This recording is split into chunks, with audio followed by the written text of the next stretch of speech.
sidee $2,000 America loogu tagaa macquulna ma tahay in $2,000 America lagu tago sidee Europe $1,000 loogu tagaa macquulna ma tahay in $1,000 lagu tago labadaba macquul waay dadka baasaboorka Etoobiyaanka haysto free visa ay waxay haystaan Nicaragua laba wadan bisa America kaaga hartay ma fahmaysaa marka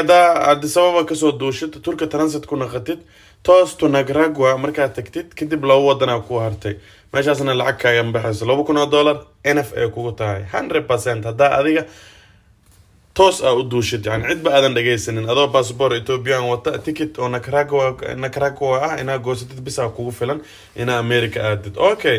kan Europe raba $1,000 na ku raba inuu ku aado baasaboorada haduu haysto Soomaaliga Ethiopianka Djiboutianka iyo Kenyanka intaba waa dahab okay Soomaali markaa haysatid qasab waxa ah inaad deganaasho Kenya ka haysatid ama Ethiopia ama Uganda ama Djibouti meesha adiga ku sugan tahay saacadaas okay